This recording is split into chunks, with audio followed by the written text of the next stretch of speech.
Good morning. Backwards camera on. Here we go. See me? Can you hear me? Yes. Taipei BJJ on YouTube. Today is Friday. We go live on Fridays to bring you jiu-jitsu news, martial arts stuff. Butterflies. We had a butterfly fly by. Auspicious sign. Tarek Finn, Marshall Stamper, jiu-jitsu brown belts. We got some ideas. We started taking some questions. And what's going on, man? How are you? I'm good, man. How you been? Terrible. Yeah, my neck is like hurting. Yeah, I'm so worried. It's okay. It's all good. I think it's not an acute pain. It's kind of like spreading all over. So I think it's just muscle spasm. Not nerve damage. I don't think it's nerve damage. I don't think it's nerve damage. I think my nerves are doing well. Good. So we got some questions to take today. Yeah. Man. So what are our questions? So I started putting on Instagram, and in Marshall Stamper on Instagram, I asked someone can ask me some questions. My buddy Sasha, my longtime no-see buddy Sasha, asked me about something. I'm guessing he saw this on a Craig Jones podcast. Craig Jones has the El Segundo podcast. He did one recently with Nicky Ryan and Jozef Chen. So the question, I believe, comes from that. He's asking us our thoughts on those three guys, Craig Jones, Nicky Ryan, and Jozef Chen, saying that they don't enjoy competing. Competing is more of a marketing tool for them to sell instructionals and seminars and things. Yeah. I'm not the jiu-jitsu journalist that I don't claim to be, so I didn't research this. I didn't check it out. I don't know these guys that well. I know Jozef Chen a little. I see him when he's in town. I'm not going to call him and ask him his thoughts. I don't know Craig Jones. I don't know Nicky Ryan. But I am a jiu-jitsu competitor, and I do go out and teach seminars, and I would like to teach instructionals so I can speak my own experience in this, as I do have a fight coming up in December against a guy named Bo Yu. And I took this fight, this match, because I also want to travel, do seminars and instructionals. And so I think, again, I can't speak for those guys. Those guys are legends. They're speaking in lots and lots of money, lots of accolades. They're on a much different level than I am, but in the same realm. And so for me, competing, it's not an enjoyable experience for almost anybody. It really sucks. It's good, though. It's an alchemical process in that it organizes training, gets a little focus, keeps us on track. And if you go out and have a good victory, it's the best marketing there is. Otherwise, it's just me and Tarek kind of sitting here talking about how good we are. I can show some videos of us training together. It's not very convincing. But if I go out there, and if I can strangle Bo Yu, which I've done before and will do again, I know for a fact that some gym in Taiwan or the surrounding area will contact me and say they want me to go and show the move that I did. And so jiu-jitsu is very strange in this way, because we got another question from our buddy Dimitri Telfair, head coach Bears Den BJJ in Taichung. And he's asking what our goals are with jiu-jitsu, and I think this ties in. Because my goal for jiu-jitsu is just to train jiu-jitsu. Like, it's really that simple. I just want to train jiu-jitsu. And jiu-jitsu progresses in a way where you have to kind of keep expanding and keep making things harder. And so that includes going out and teaching. That includes going out and competing. Uncomfortable things that keep expanding outside just to keep the training alive. Just training, just me and you here with our mats and no one else. It's not really enough. We have to keep going. We have to start making videos, and we gotta hopefully bring in some money, and you have to go out there. But it's really so simple that I just want to train with Tarek.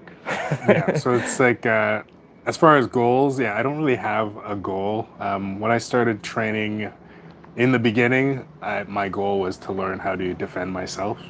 And jiu-jitsu, I think, is good for that to an extent, maybe up until like mid white belt, and then the rest of it you're just training to defend yourself against other guys that are really good at jiu-jitsu. Yeah.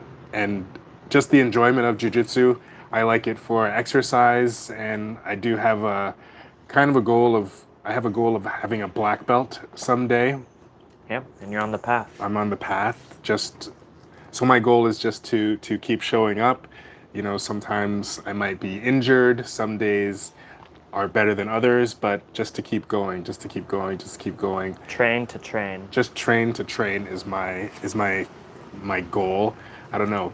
Things pop up as you're doing the work. Things just happen to pop up. Like, it was never my goal to meet all the people that I met in jiu-jitsu, but it just so happened that now most of my friends are all people that I met through jiu-jitsu, or I met through people that went to jiu-jitsu and they introduced me to these other people. Yeah. This YouTube page, this comes from jiu-jitsu. It wasn't something planned. We were already training, and I already like filming, so I said, why don't we shoot our training sessions? And I need attention. I need it. I crave it. Yeah, so I don't really have a specific goal.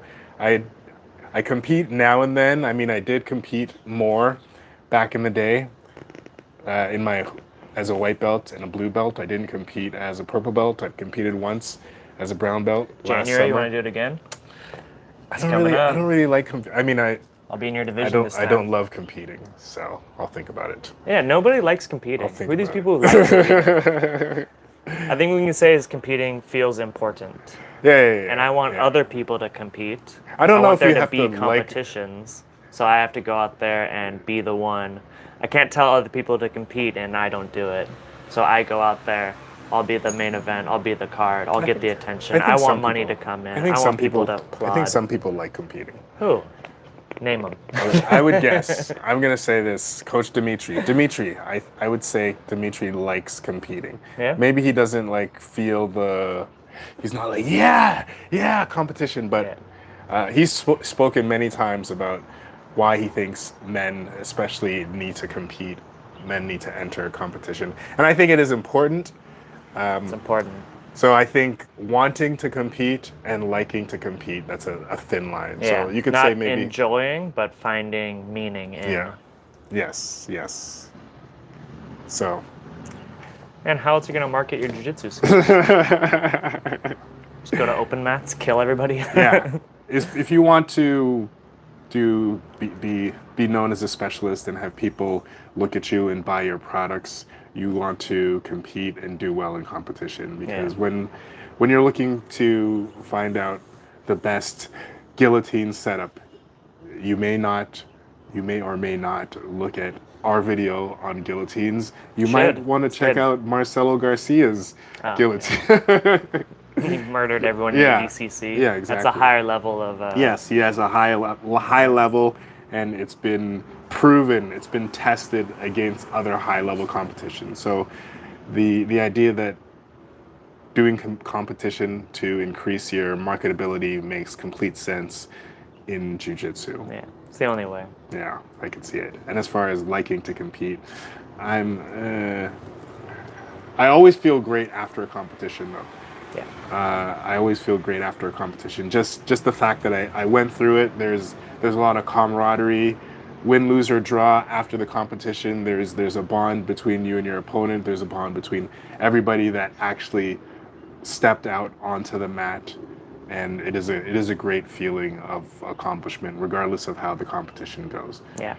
As long as you just you don't want to just go and completely be steamrolled, but if you... It just happened. It happens too. It does happen too. Yeah. That is a risk. I got guillotined in 12 seconds once. Yeah. It sucked. Yeah, Stephen Heel. My mom was there. Stephen Heel hooked me really, really quickly in a few seconds. My boxing match I did, I invited everybody. Like, yeah, man, because I thought it was good, and I got TKO'd first round, and taking the bus back with everybody was just like, oh, this sucks. They're trying to say nice things. Yeah, and I hated. That was the worst part. Everyone was like, man, you did your best. I was so chin up, bro. Yeah, I'm so proud of you. But it was a very memorable experience. So I don't regret the experience. So Yeah, competition is very important, and you get a lot out of it, and it's a true testing ground of what you're doing that works in a real situation. Sparring in jiu-jitsu is real. It is real, but when the stakes are higher, competition, everything is moving faster. You're kind of going from 0 to 100 really fast. You might not have a chance to warm up before the match, or you warm up too early. It's hard to gauge. Competition, there's always something screwy that happens. You're injured. So Something many is injured. times, like, I heard my name, I'm like, oh, I'm next. Like, no, you're on right now. It's like, ah! Yeah. You finish a match, you're exhausted. Oh, you're on again. What? Yeah. Always something. Yes. And I do masochistically enjoy that aspect of it. The chaos. The chaos, because you just gotta be ready. Stay hydrated. Gotta look nice. Gotta have your outfit on. And not much else is in your control. Yeah. And I do like that when it's so obviously out of your control. The only stuff you can focus on becomes very small. Water, breath, all the training is done. Yeah, the training is done. Step in the fire, see what happens. Yeah, whatever is going to happen is going to happen. Your muscle memory kind of takes effect. You can have a plan, but there's chaos in the competition. Your opponent will do something that you didn't expect them to do, and yeah, so it is stressful. So I could see why people don't like it. Yeah, especially those guys, man. They're dealing with like the most dangerous people in the world. And they're also dealing with broken bones people, are super likely. Yeah, they can get broken bones, and they're also dealing with people that are preparing for them. Like so, a guy like Jozef Chen, he has hours and hours of footage that his opponents can watch, where it doesn't work the other way around. Same with Craig Jones. Craig Jones has hours and hours of footage. He's done seminars. People can study him. Intently. Yeah, and, his roles are on YouTube now. Yeah. His training. Which is a bit like how we do. But if I want to go look up what Bo Yu's been doing, oddly silent. How do I prepare? Yes. Marshall has a match coming up. December 16th. December 16th. If you're in Taipei, come watch. Tune into the live stream. It's going to be somewhere. Is it going to... Oh, we don't know where it's... Is it at AZ? It's at AZ. It's at AZ. Nice. I just want people to come to watch. This is a small venue, though. I Yeah. don't know if anyone can come watch. I'm sure somebody stream. can come watch. It'll be good. I need you. Help me. Up and coming, we have UFC 295. Yes. So originally, so excited it was supposed to be Jon Jones. Murdering Stipe. Jon Jones was supposed to come in and crown himself over Stipe Miocic as the greatest heavyweight of all time. Yeah. Stipe Miocic is still arguably the greatest heavyweight of all time. Yes. He's had one of the longest winning streaks in the heavyweight division and longest title defense. Mind you, heavyweight title defenses in UFC, it's all less than 5. Like winning streaks are very short in heavyweight because these guys just they beat each other the hardest of any of the division. Yeah, of any division. Jon Jones, who's on a super long winning streak in light heavyweight, unheard of. He is now in the heavyweight division, but out with an injury. Yeah, tore his pec muscle making this motion right here. Yes. Already had surgery. Supposedly he's on the track to coming back. But in the meantime, they put an interim title fight, which I am super excited for.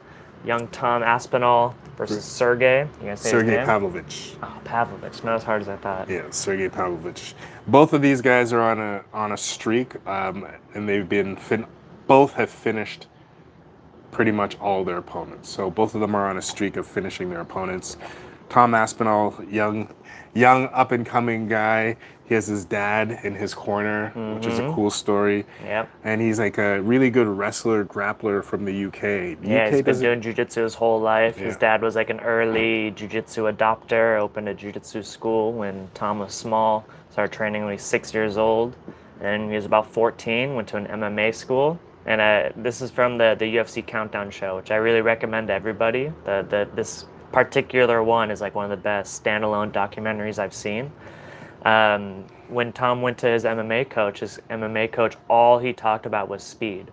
Speed, you just got to be fast, fast, fast. So Tom Aspinall is an incredibly fast heavyweight. That's not a division known for its speed, right? His opponent, Sergei, known for his power. So this is a great power striker where if Sergei lands one punch, it's done, versus speed, where Tom Aspinall is going to land combinations, and if it goes to the ground, he has a huge advantage. So stylistically, an incredibly exciting matchup. And I think Tom Aspinall versus Jon Jones is actually the fight we all want. Old man Stipe, maybe he could do something, but Jon Jones mauls him. Tom Aspinall, though, that's an interesting fight. Very interesting. It was very interesting. So I look forward to that. Also, another jiu-jitsu fighter, Mackenzie Dern, is going to be facing Jéssica Andrade. Really? Yeah. Jéssica Andrade's the killer. Yeah. That's a great fight. That's going to be another great fight. So I was watching Mackenzie Dern prepare. So she also has like a long history on the mats as a jiu-jitsu competitor. Absolute legend. So it's going to be very interesting. She has 3 losses, which have come, I think, within the last 2 years. So she was on a huge streak. But Dern, who I believe won her last match, has a few losses recently, but she's still like a killer. She's still possibly headed for the belt. Yeah, possibly. if she beats Andrade. I mean, Andrade is always a top contender. Yeah. Former champion. Yes. So that's going to be... That's great. Great. And then the main event is a light heavyweight, Alex Pereira versus Jiří Procházka. Jiří is coming back. I don't remember. What was his injury? He separated his shoulder in training before he was going to fight Jamal Hill. He's going to fight to defend his belt. And the story is, I heard this from Joe Rogan, the story is his team tried to like put his shoulder back in on the mats and it just made it way worse. That's the story. I don't know. They say they took him to the UFC PI, which I think is where he was training. Yeah. And they said it was the worst shoulder injury they've seen. Yeah, I remember them talking about that. Because of whatever his team did to try to help him in the moment. Which is very relatable, right? Like, oh, your shoulder's broken? I got you. I know about this. Yeah. I have the best massages. Yeah. One of the funnier images from the UFC Countdown show is they're talking about Alex Pereira, and they open on him in the jungle in full on, what do we say, like tribal, like face paint and headgear and loincloth. Yeah. And then they cut to him now. He's in Connecticut driving some supercar. Like, I don't know if it's a Lamborghini or what. Yeah. But just that juxtaposition is like fantastic. Yeah. He's in Connecticut training with Glover Teixeira, who is who Jiří got the belt from, right? Yes. With Glover. That was one of the most amazing fights ever. Free on YouTube. Check it out. I was so hoping that Glover was going to win that fight, and it was so close. And he just lost it right at the end. There was kind of he just tapped right at the it's like a bulldog choke, right? Yeah. He tapped right at the end. That was one of the greatest fights ever. Yeah. I mean, Glover is an older guy. Yeah. That performance out of him was incredible. Yeah. And I'm glad that he was able to at least touch the belt before he got out. So congrats to Glover. And now Glover closely trains with Pereira. It seems like they're very close. Yes. He kind of brought him into the UFC, and he's been training with him. Also, Pereira recently got inducted into the Glory Hall of Fame. So congratulations for that. Yeah, one of the best kickboxers ever. Yeah, one of the best kickboxers ever. Now in the UFC. You see that he knocked out Izzy, or it was TKO, almost knocked him out. I think the ref saved Izzy in that match. Izzy was going down. Yeah, Izzy was going down. Yeah, it was done. Izzy said he wished he would have gone out on his shield, but it was already happening. He was already going out. So it was a good stoppage. Yeah. Then Izzy got it back, finished him. Yeah. And Pereira, he says the weight cut was just too much. So he went up. He fought Jan Blachowicz, former champion, destroyed him. Now he's right in the title picture. And this is a real street fighter fight. Like, Jiří Procházka trains in the forest in, Czech Republic. Yeah. And Pereira, from the Amazon. It's fantastic. I don't know who wins this fight, but I think if the fight happens as planned, I think we all win. Yeah. Everyone should just watch this and just, it's going to be something crazy should happen. Procházka has a very interesting style. Yeah, Like don't fight like Procházka. Yeah, Any young fighters out there, don't copy him. He kind of keeps his hands out. He throws a lot of looping punches, but he generates so much force. Yeah. Like he has a lot of like these shovel hook uppercuts. Very strange style. So I think this So would be strange. he'd be a very difficult guy to prepare for. Yes. Yeah. And I think that's probably why I believe that his team really did try to wrench his shoulder back in, because everything that he does and the So way that weird. like watching him train, yeah, everything looks very weird, but Yeah. it's so good. Just punches trees. Yeah, he also he fights with his hands down. He takes a lot of hits to the face. Yeah. But he's rolling with the punches as well, but he does take a lot of hits. I don't like it. I don't love hands down fighters, even though some of the greatest fighters of all time have been hands down fighters, like Anderson Silva. He was a hands down fighter. Yeah. Roy Jones Jr. Hands down. Very depending on their speed. So there are great hands down fighters. It's not recommended. Yeah, I don't recommend it, and it's not a style. It's a style that makes me very nervous to watch. Especially when you're fighting Alex Pereira. Yes. One of the best knockout artists to ever live. Yes, and he's pretty traditional in his Muay Thai style, just straight Muay Thai style. Hands up, always protecting himself. Serious leg kicks, stone face, low kicks. Yeah, his kicks are amazing. He doesn't telegraph his kicks. It's going to be very interesting. I'm going to go as far as to say Pereira wins this. Probably. I'm going to go as far as to say Pereira wins this. Tom Aspinall versus Sergei. I don't know very much about Sergei, but I've been watching Tom Aspinall come up. Do you have a prediction? Heart says Tom, head says Sergei. I think Sergei just lands a bomb on him, stops him early. Tom comes back in the rematch. Submits him. I hope so. That'd be so cool. Nice Darce choke or something. Yeah, I would love to see Tom Aspinall submit Sergei in this. Yeah. That's what I'm hoping for. Yeah, Tom Aspinall, he's really bred to get him against the fence, land a crazy combination that drops him, not to end the fight, but gets him down, and then sink in a choke. That's his strategy. Sergei is much more of a brawler, landing huge punches, any of which could end the fight immediately. It's going to be interesting. Anything else you want to say about the UFC? Just excited, man. Oh, one weird thing, man. This is Alex Pereira. He hasn't had that many fights in the UFC, but this is his third time at Madison Square Garden. Wow. Isn't that weird? It is weird. He's fought there more than anybody. Like his first fight was there, he won the title there, and he might win another title there. Yeah. How did that happen? Congrats to Alexandra.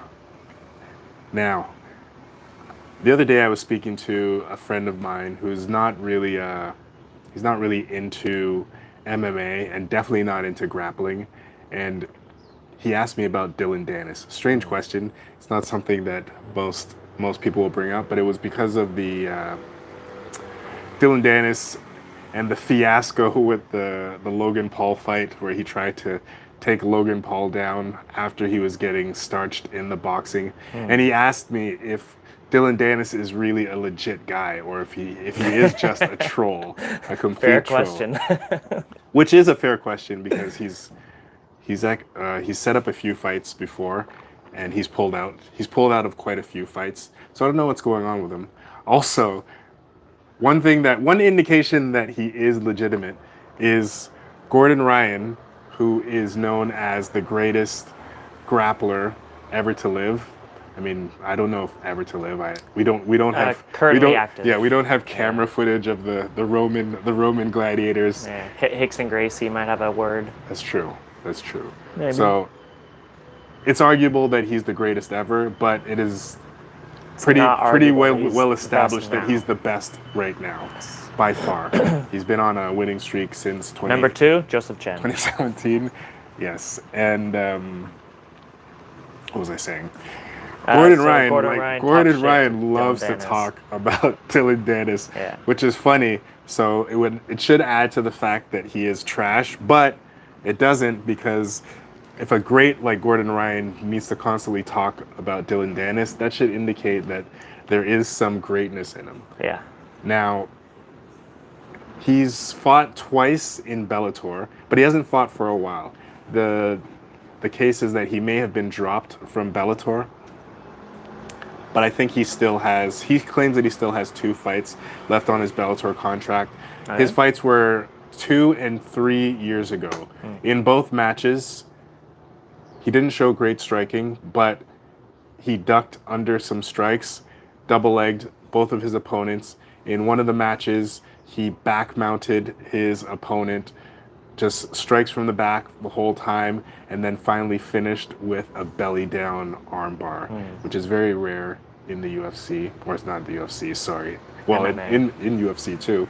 In MMA in general, arm bars they happen, but not all the time, probably because you're sweaty and it's hard to immobilize a person enough to armbar them in a dynamic sport like MMA. It's one of the first things you learn to defend in jiu-jitsu. Yes, but it was he had his opponent belly down, so his opponent's arm was kind of like this.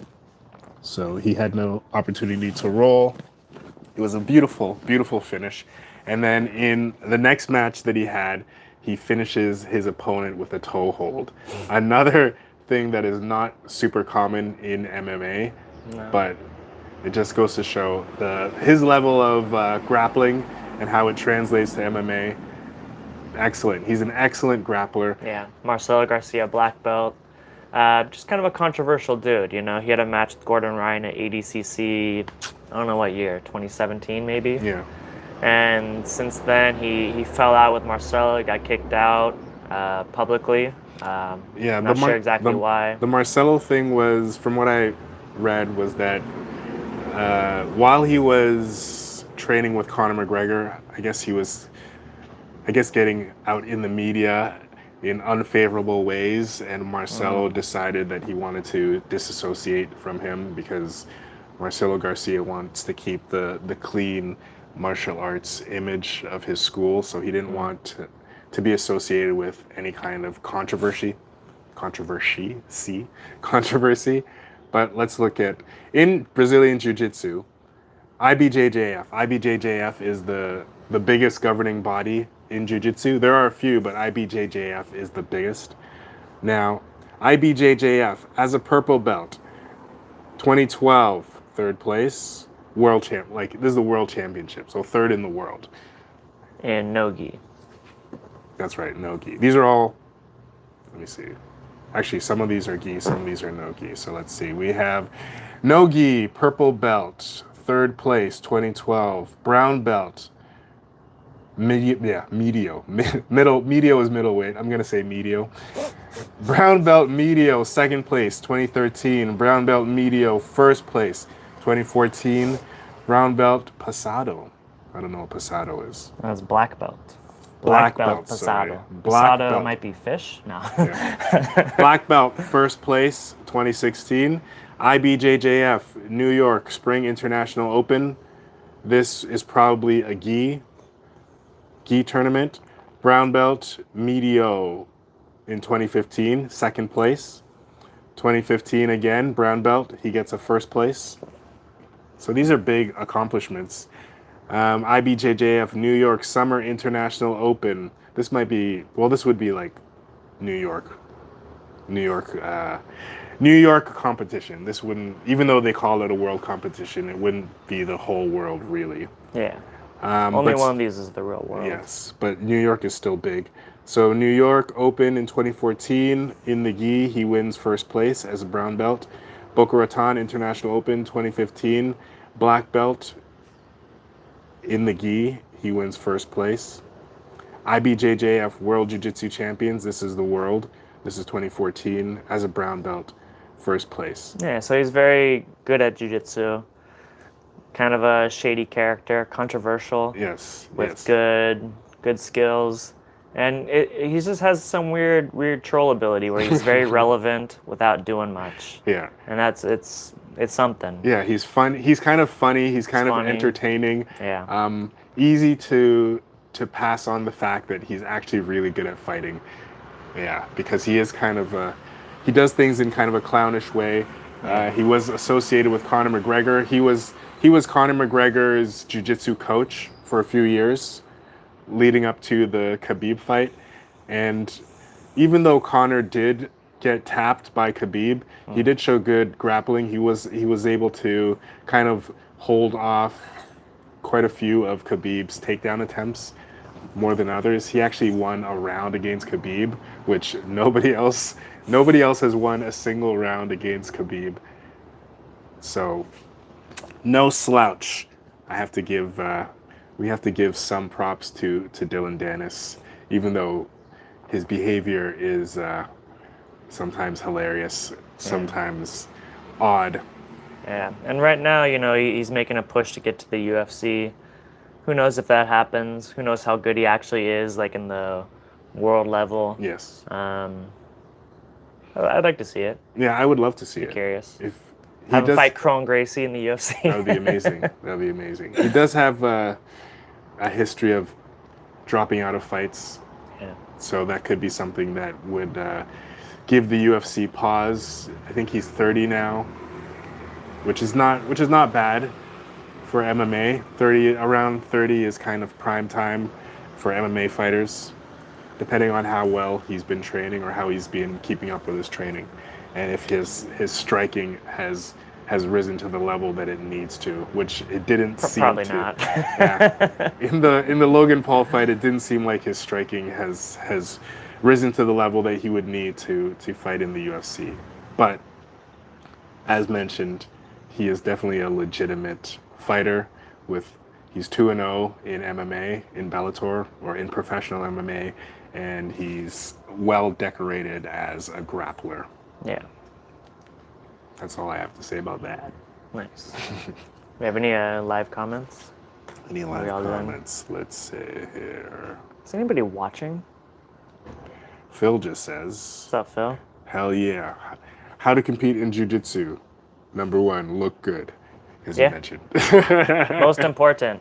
Yeah, most important. You want to look good. You want to, get a haircut. Yeah. Haircut, outfit planned out 2 weeks in advance. People might be taking pictures of you There's gonna be as you're pictures. stepping on the mat. Keep your face looking serious. Look very stoic. Look like a samurai. Imagine what a samurai feels. And a big part of looking good is don't think about looking good too much in the moment. Go back.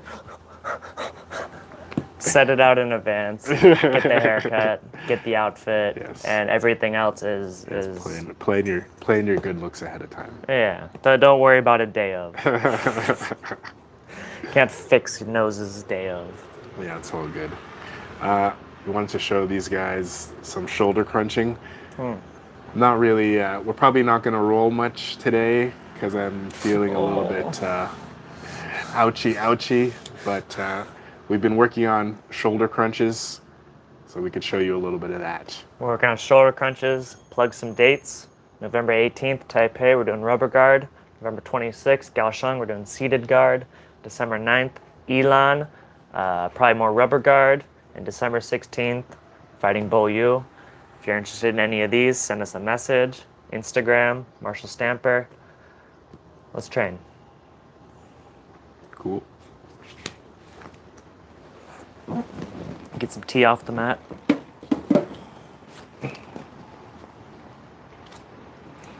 Oh, you could play some non-copyright music. Oh, yeah? Go to Beats Provider.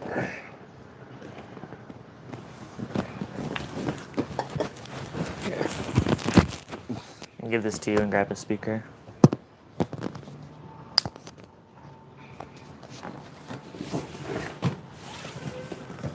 Beats Provider.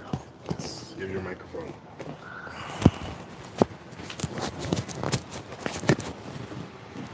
So as you see, even though I am injured, I will not push my injury too far.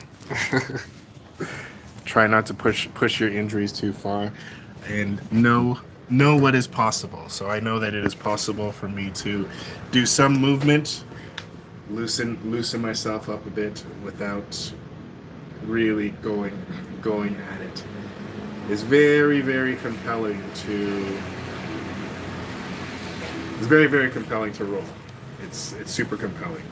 You just want to do it.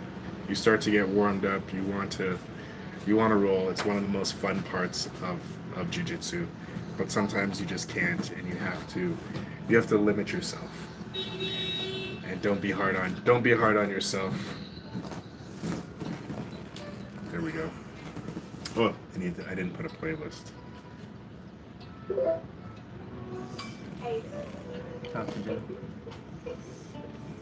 No playlist. Oh, that's your playlist. All right, here we go. Some copyright-free music. Yeah.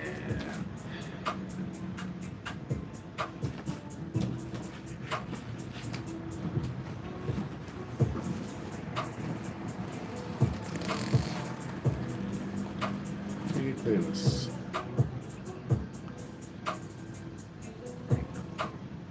Hype beast. Maybe it's too hype. All right.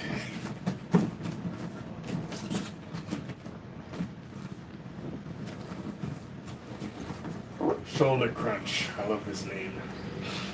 Shoulder crunch. Started doing this because Gordon Ryan hit up Checha, 80cc back in the day. Come under here. Hand to shoulder. Gable grip. Crunch. Elbow up. Partner tries to get his arm out. Should be able to stay. Many options. I like this one.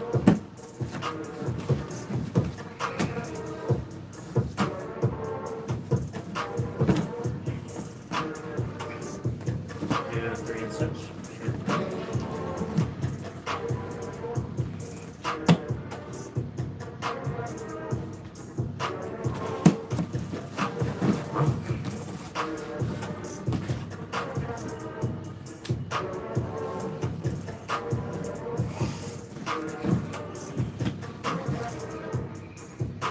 You can also use it to go to Choi bar.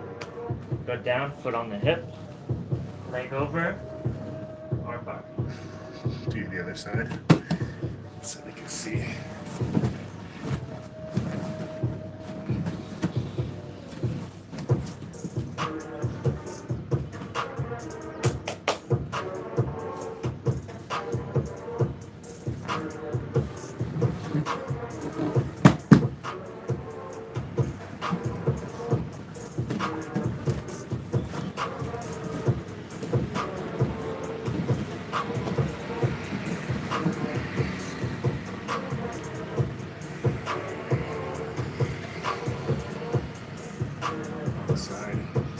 High elbow is important. High elbow. This is hard to escape.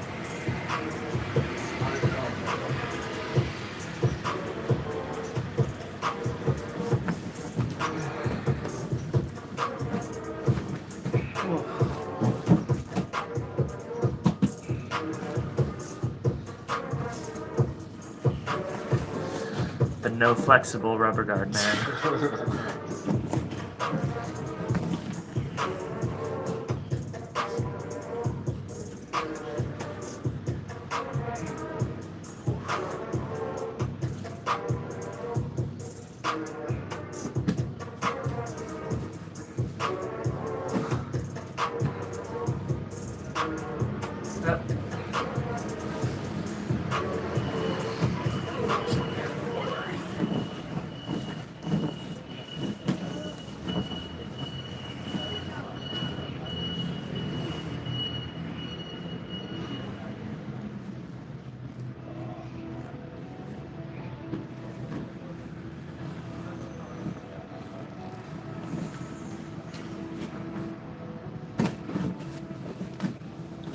And if you want to get a good shoulder crunch, come under, gable grip, elbow down, elbow up. And your partner try to get their arm out, because that's really the hardest part, is making it sticky. And after that, there's so many options. Yeah, it's the test to make sure it's really sticky.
Explain the grip. We could just put this as a video as well.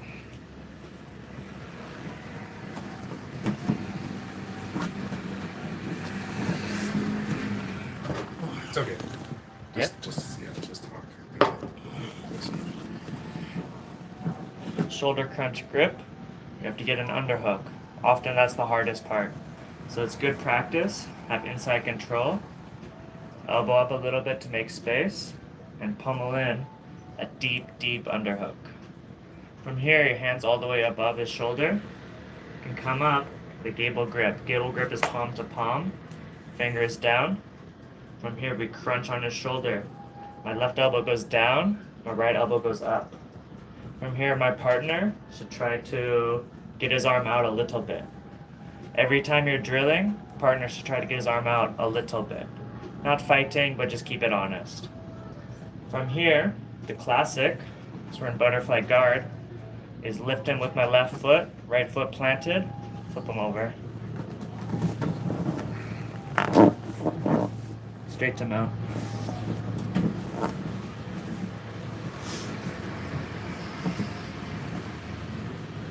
Good idea to have inside control. You see a little space under his arm, and pummel in, hand up high. Gable grip is palm to palm, fingers in. Left elbow down, right elbow up. Partner tries to keep his arm out. Keep it honest.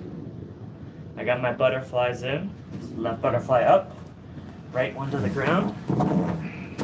Over the top. Keep this all the way around to an arm bar. Or just straight to mount's easier.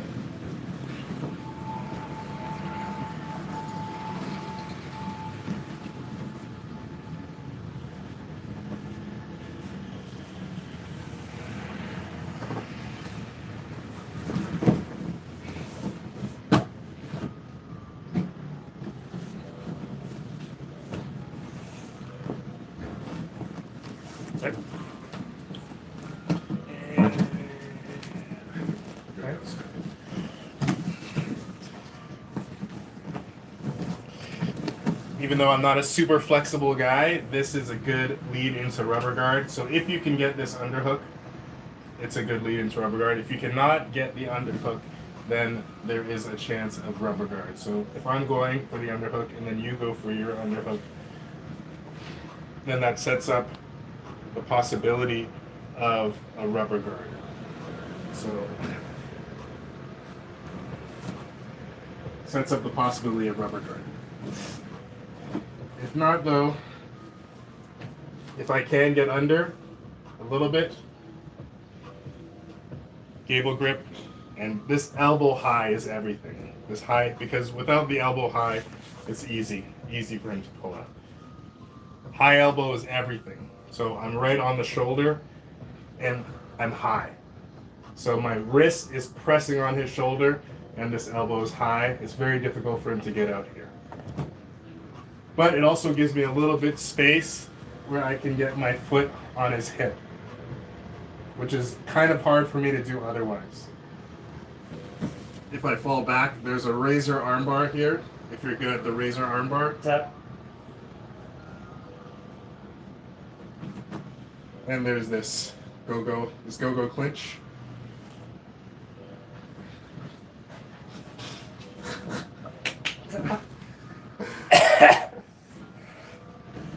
But either way, just the key is just the high elbow. High elbow is my biggest takeaway from this is getting the high elbow. I was trying these the other day, and once I got the elbow high, only then was I able to secure the arm. So just here. I'm pulling, elbow high.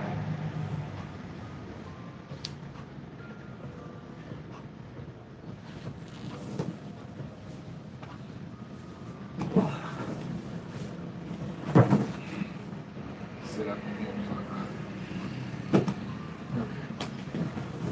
Music. People say you have to be flexible to play rubber guard. I disagree, but I can't really say that because I'm super flexible. So that's why it's important to show tar. Yeah, a little bit of flexibility helps. Keep going. Just drilling. Yeah. Press the plus button.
You plant those toes.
Hey, he's trying new moves.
Minute, man. That's 3.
We're all done. Time to go.